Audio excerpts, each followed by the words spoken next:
Pabili po. Ano yun? Pabili po dito sa Tinas. Pwede po palista mo. Pwede.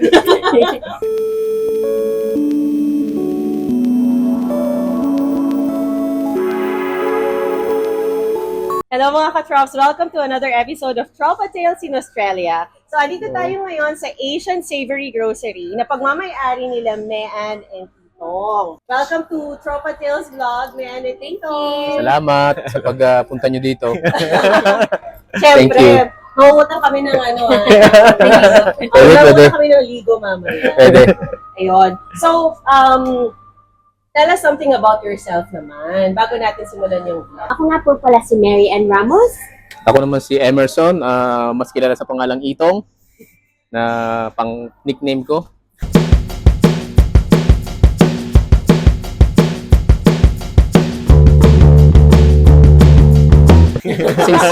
since nung bata, hindi ko na alam kung bakit naging Itong. But, Ang ganda ng Emerson eh. pero kahit sa Singapore, kahit yung mga boss ko, ang tawag nila sa akin Itong. Kahit dito, nagtrabaho ko Itong. Okay. Parang mas mas lokal na Pinoy. Oh. Kaya mas prefer ko yung Itong. Nabanggit mo na sa Singapore. So nag-work din kayo sa Singapore. As interior designer and his master Urban planning. Master planning. So, ilang years kayo sa Singapore? 2006? 5. 5? Yeah. 5 Ah, din. Umalis kami mga 2016. Mga 11 years. 11 years. Matagal din pala. Then, ano yung status nyo nung nasa Umalis kayo ng Singapore? Singapore. Ano? Citizen. Kami yung mga siguro sinuwerte ng Pinoy na nag-run ng citizenship. Oh, Ang citizen. swerte nyo. Oh.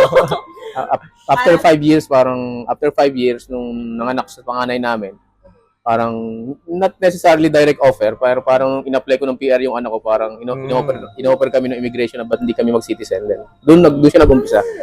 Pero, kung ano na kayo, citizen saka PR, Oo.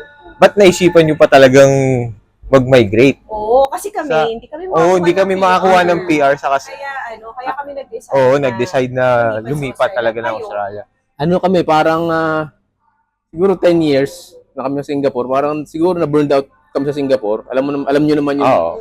buhay sa Singapore, fast-paced. Parang, although yung career namin is maganda, tapos nga, medyo settle na kami, parang feeling namin, nagmamadali kami pag umaga, lagi, and then yung bata, nag-iisa yung anak namin noon, hindi namin maasikaso maayos, kasi, alam mo, busy ka sa trabaho, nag-aaway kami kung sinong susundo, may meeting ka, overtime ako. Sakit, Sino mag-i-stay, sino mag-i-MC? Yung mga ganung parang, then after 10 years, parang although nakakapag-holiday ka naman, hindi nag-i-stick yung memory ng holiday mo dun sa, parang within 10 years ang naalala lang namin, nagtrabaho, pumasok, nag-beat ng deadline. Minsan, pagka naka-holiday ka pa, tatawagan ka pa. So, na-experience nyo rin yun. Yun naman. Isa pa yun sa mga Wow, reasons. Siguro ng mga, Tsaka siguro dahil nung nagkaroon kami ng baby, parang dun nabago yung perspective mo. nag-shift siguro ng priorities. Oo, kasi nung kami lang dalawa, Enjoy. Singapore is the perfect, country and, career and everything. But nung nagka-baby na, parang doon na, parang hindi na namin na naalagaan yung anak namin, hindi namin na-prioritize, walang life balance. Work-life balance. Work-life balance talaga. Parang nung wala pa kami, kasi parang 2 years pa kami mga 2 years tayo nag-decide bago mag-baby, Parang masaya kasi, so, parang rockstar, umaga, trabaho, sa gabi, party. Tapos sandali pang umuwi, di ba? Ganyan sa Singapore talaga eh. Oo, ganyan talaga. Kasi ang isa pang, ang mahirap sa Singapore is, yung hindi mo hawak yung oras mo. Yun. Especially sa field natin. Yun, Sa architecture, sa construction. Kumbaga, mahirap kahit anong try mong i-manage yung time mo. Totoo yun, totoo. Mahirap talaga Bibigyan ka ng amo mo ng deadline na parang, ano ko ba ito pagkakasya eh? Oo. Na-experience ko nga, pumasok ako doon ng alas 2 ng madaling araw sa stress eh. Hindi totoo. Hindi ako, nagising ako, pagising ko din ako makatulog. Pumasok ako sa opisina. Parang normal na siya sa Singapore. Alas 3 ng madaling araw. Pag-usapan naman natin yung yung journey nyo. Kasi nakapagpatayo kayo nitong napakagandang Asian store sa Australia. So ikwento nyo naman sa amin yung journey nyo. Paano kayo nagsimula? Kasi sa Pilipinas may small business na rin kami. Then it's not did not succeed. Tapos, kaya naisipan namin magpunta ng Singapore. So, Oh. siya yung una na. Parang sa Pilipinas pala, parang business-minded na kami. Pagkatapos mag-board, parang nagtrabaho sa taon sa Manila, sumuwi na ako. Pwede niyo bang ma-share yung ano yung business ninyo noon sa Manila? Parang design build, practice kasi so connected okay. din sa as artist, design build. Okay. Tapos meron kaming project na hindi kami nabayadan. So, yung So, may cash flow part- namin, nangutang ako sa airmats ko, nahiya na kasi medyo malaki. Napilitan ako mag-abroad.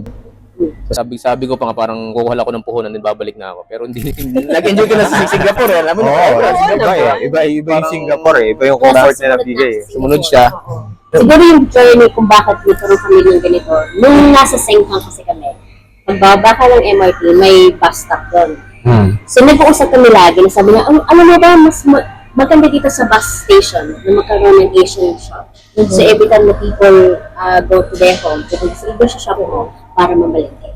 So parang sa amin, binigage namin, kaya ba natin mag-business? Hindi, kasi masyad tayong busy, hindi natin, wala tayong financially support din.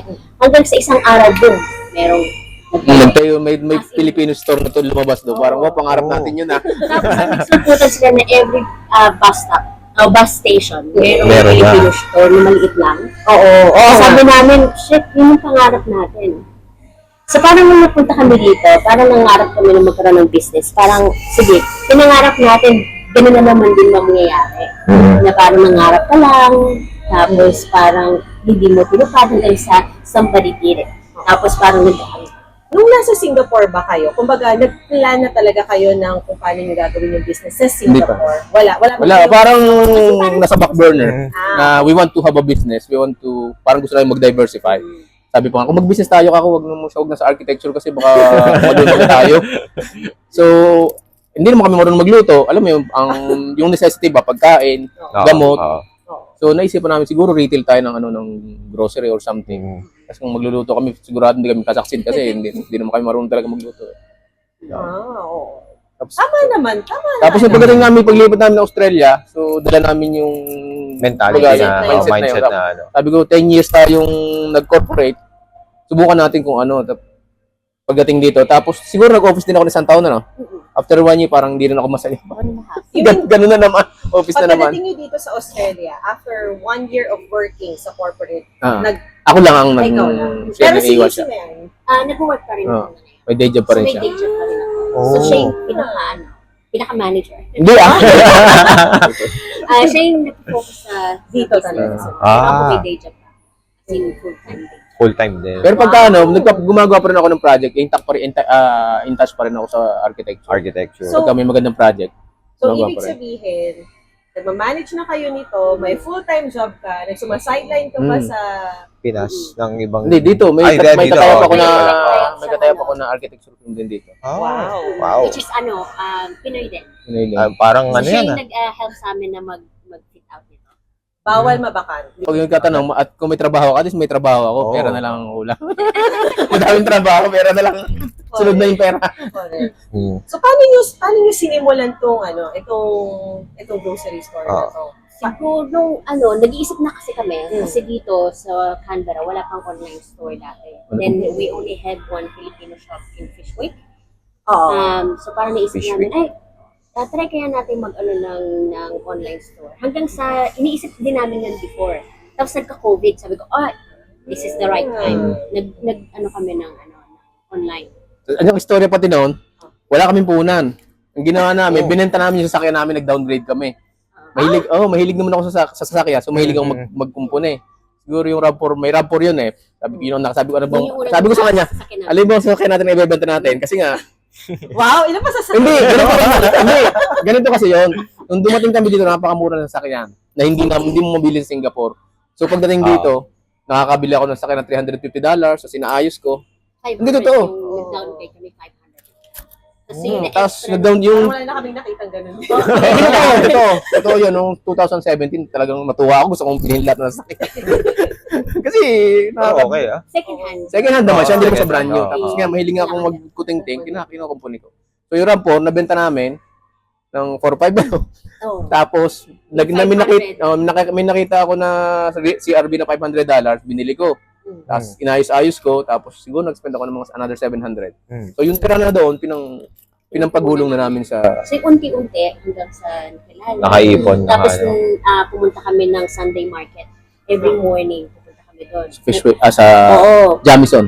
Noong time na yun, Jamison. gumigising kami ng alas 4 ng madaling Yun ba yung araw. parang may mga stall-stall lang? Treasure, so treasure. lang kayo. So dati, unahan kayo, kailangan mong magising ng alas 4 ng madaling araw. Kasama namin yung mga anak namin. Kahit winter.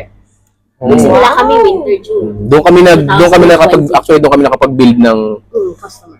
customer base Network namin. nyo. no? Oo. Pero yung unang, hindi ko malilimutan yung unang-una namin na sabak doon sa Jamison na yung parang yung kinita namin, kulang pa yata doon sa binayad namin sa peso. Sabi ko, tama po itong ginagawa natin. Negative. Parang... negative.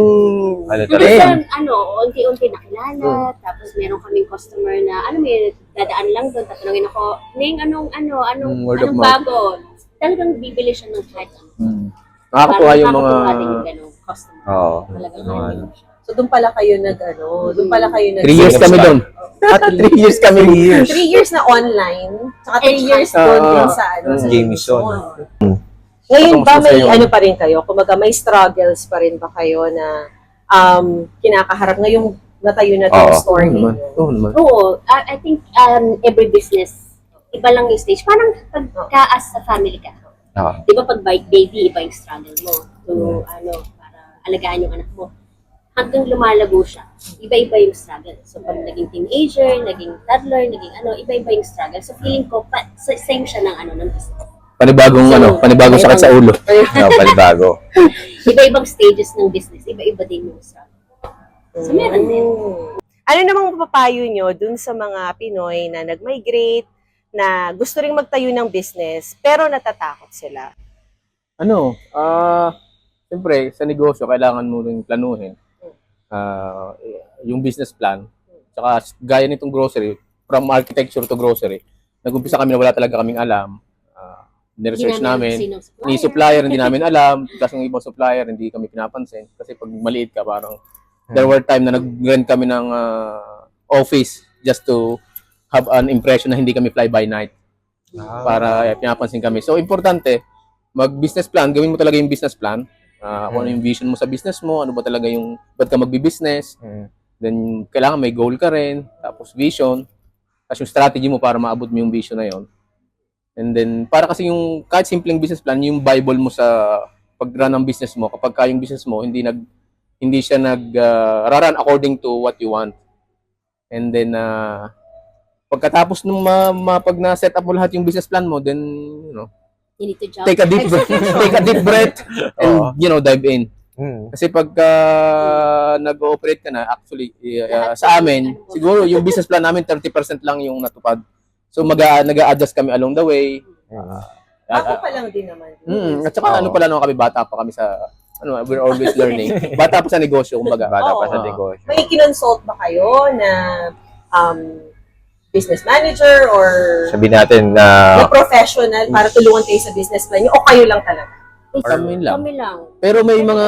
mga tanong-tanong sa mga kaibigan na Ayun, may tsaka yung find your tribe, syempre, Oo. yung mga fellow entrepreneurs namin, nagbibigay sila ng yung Inputs. talagang kapakipakinabang na Na tips. tips. Na ganito, yung mga nagmamalasakit talaga, yung pamilya mo. Ngayon kayo na yung magbibigay ng tips sa mga Saka, fellow diba? Pinoys natin. Commitment mo, syempre. Pagka, siya Commitment, talaga yung committed. Ako, mami, babalik na ulit ako sa corporate. Sabi niya sa akin, tatalon-talon ka sa barko, tapos ngayong nalululog ka na. Babalik ka, anong klase ka? Parang ganun ba? Yung ganun. Kailangan siguro as couple, kailangan pareho kayo ng goal. Kasi minsan, hihina yung loob mo, siya yung malakas na loob, tapos siya minsan mahina yung loob. Kailangan talagang sabay yung Saluhan. idea. Sabay kailangan na, kayo, parang yung rhythm nyo, pareho yung goal na pupuntahan nyo. So Oo. it's either yung isa mag-slow down, yung isa naman yung nag-keep. Parang ganun. Ang ganda. Yes. Kahit sa marriage, ganun din. Oo. Oo. Pero siya talaga yung dito sa business. Committed na sobrang passionate. Nagkataon lang na ako yung regarding nag-giveaway sa job. Pero siya yung, Brains. Oo. Yeah. And the And heart. the heart. And the heart. Invite nyo naman yung mga katrops natin na pumunta sila dito sa Asian Savory. Lalo na yung mga nasa kanto. Oo. Hello po mga katrops. Maraming salamat sa pagpunta niyo dito at sa pag-feature sa amin. Yung mga katrops natin na hindi pa nakakaalam sa store namin, sa Asian Savory, pasyalan niyo po kami dito. Feel free to visit. From Wednesday to Sunday, Sunday. Yeah. 9 to 6:30 po open kami. At saka yung online store po namin, pinipilit namin ibuksan uli. Medyo naka-temporary down siya kasi we have literally more than 1,000 products sa store na kailangan namin i-picture and then i-put up sa store. And ano pa ba? Address natin. No? We are in Capital Food Market here in Balconen. We are near the entry to the car park. We also have underground car park. So if you come by and it's raining, you can actually go and park on the basement. Libre po siya ng 2 hours parking. Diba meron din kayong yung parang members. Oh yes. Oh, yun pala. Yan. Importante yan. Meron kaming tinatawag na loyalty reward points. So every time kayo mag-buy, mag-earn kayo ng points at pwede siyang i-redeem pagka gusto nyo na. Wala siyang expiration, wala rin naman bayad. Wow. Yun. Salamat po sa pagsuporta rin nyo sa amin. Thank you. Thank you, Mayan and Tito, Thank sa time ninyo, sa pag-share ng journey. Salamat din. Thank you. Thank sa you. inyo. Sa pagpasyal nyo dito. Thank you for watching. Please like and subscribe.